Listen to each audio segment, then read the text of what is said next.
You hover in the dark water. It is an infinite abyss around you, as black as ink, and so cold that only the scarcest jellyfish may swim. You drift through it without feeling its bitter touch, for you have slipped from the mortal coil into an arctic purgatory.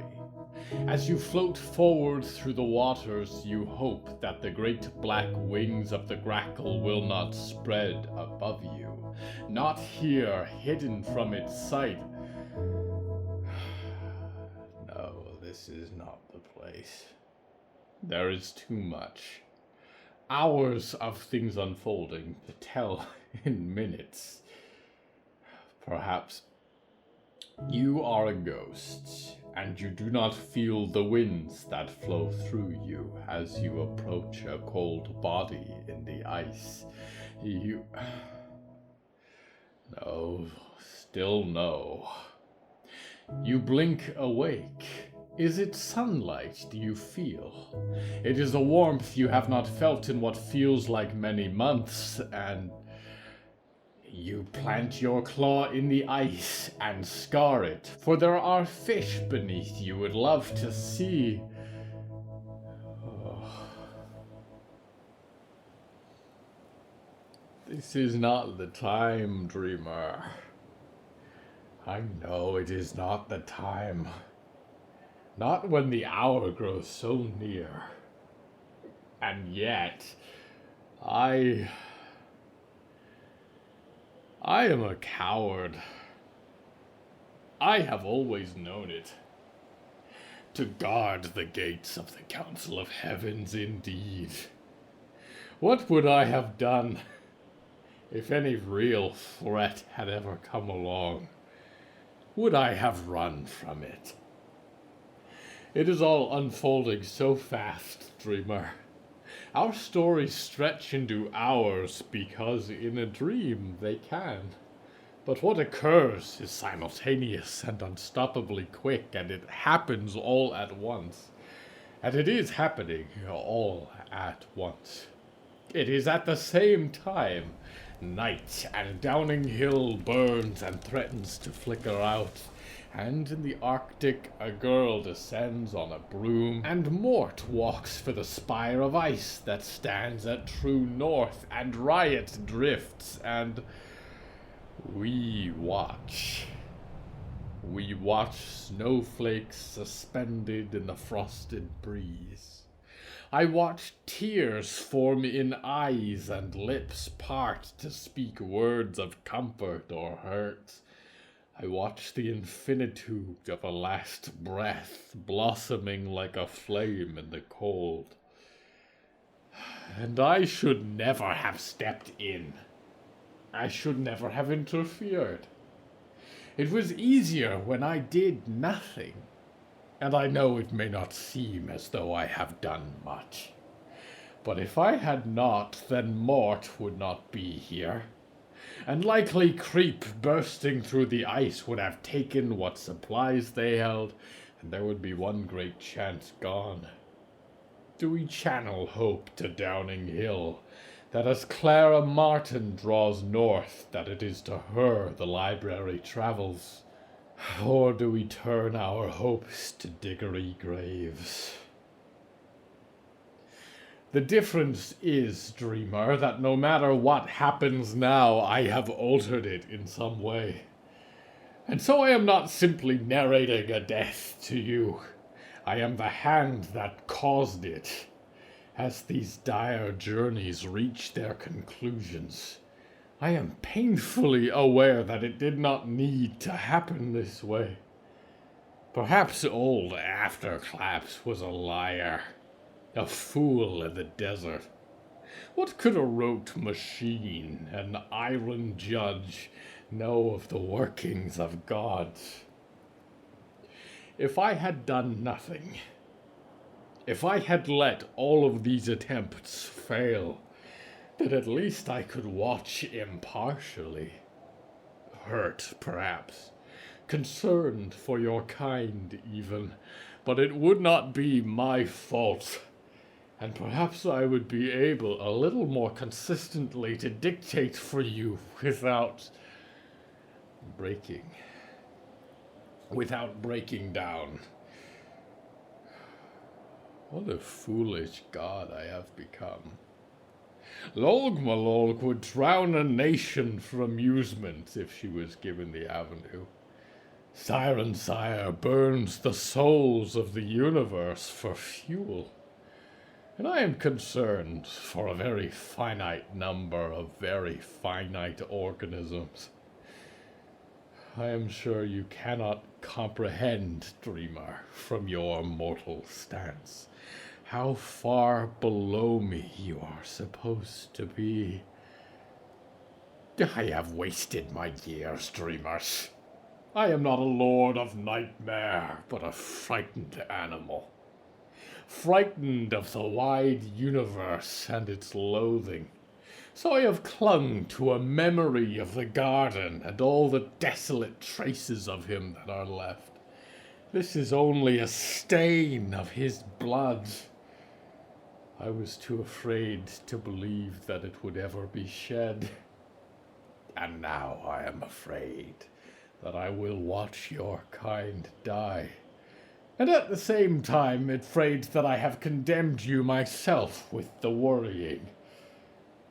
It would be better, I think, had I never started this at all, never spoke to you in dream. Even that is an effect. What is it all for, these stories we have followed, if only to watch it burn? What have I done, dreamer? What have I done? How am I to confront this ruin that I have created? All of this.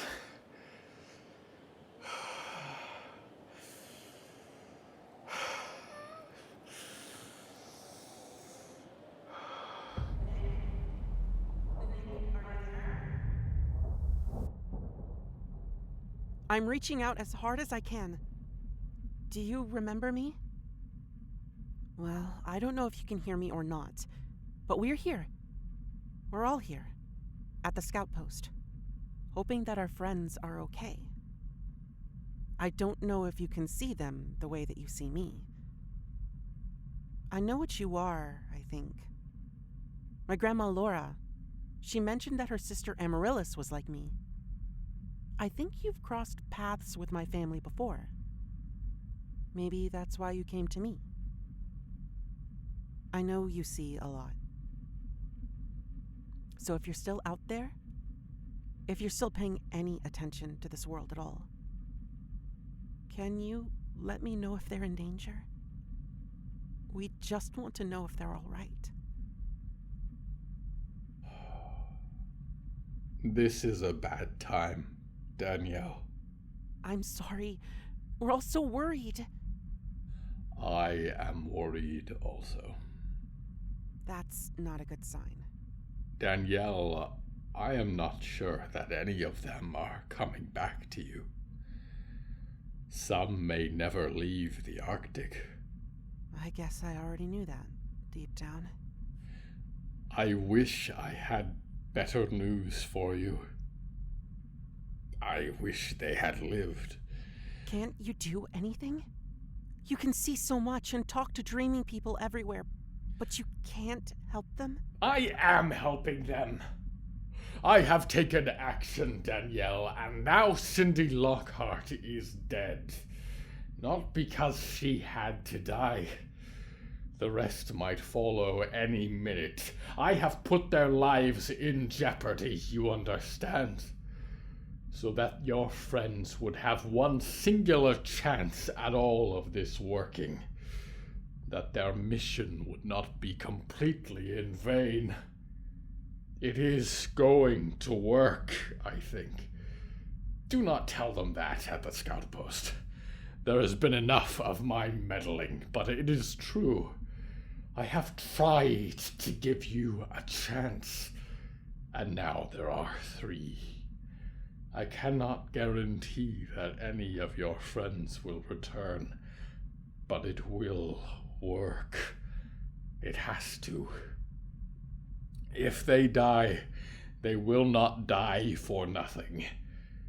That is all I can give you. This is all I have. Why do I get the feeling that I'm not going to hear from you again? Danielle, you and I are not supposed to speak like this. I did not intend to cross paths with your kind again after Amaryllis. I reached out to you in a moment of weakness, because you could do something I could not. That may have been a mistake. I should not have tampered, made myself known.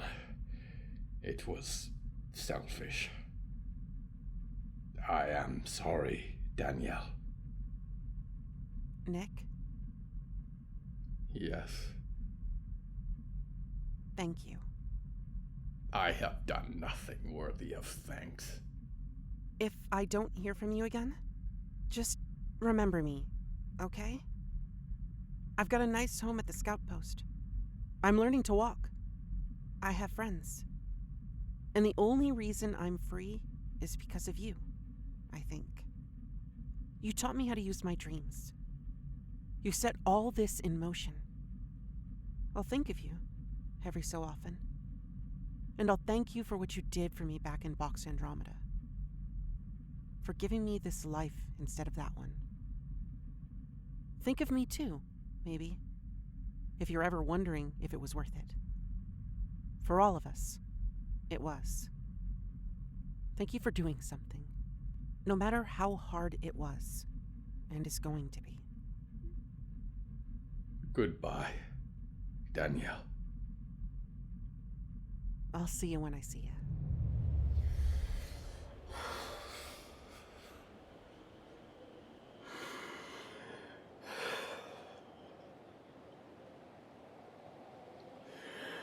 I have got to pull myself together. What kind of a narrator am I for you, dreamer? I cannot run from this. Not this time. For better or worse, I have touched your world. It began when, in my ignorance... No, not ignorance. Denial. Fear. I knew the industry would not suffer Merrilmar to live, but I could not bring myself to imagine a world without him. Thought that if I just hoped it would get better, that it would, and no calamity would befall us. I ignored the signs, and Merrilmar died, and his heart, his great engine of change, the first of many, was buried in the ice beneath your world, supposedly forever. In a way, this is all my fault. I touched your world again in Cairo when you called to the stars and I decided to speak. Lonely and aggrieved and irresponsible. I touched it when I became friends with Amaryllis Ward and changed her life forever. Would she have gone on to found Downing Hill, I wonder, if she had never known me? I do not know if it would have ever crossed her mind. If the heart has doomed you, dreamer, and Downing Hill has perhaps saved you, then I do not know. The only thing I can claim to know is this. I warned you when we began this winter that we would venture into the dark. I promised that I would not leave you. I do not want you to die. I do not want your kind to drown in a flood of new life, an outpouring of creation from the open heart of the spring. I have done something about it. Something small, but something. And I must stand now by that choice. You and I, dreamer, will face the future together. It is a future we both fight for. Your future, and in a way, mine. I am more fragile than I thought, and you are stronger than I imagined. Very well. A dreamer and a nightmare. An audience and a narrator. No, an audience and a friend. Let us face this bitter end together. If I have saved you, I deserve no thanks. If I have doomed you, I am sorry. I tried. You know that I have tried.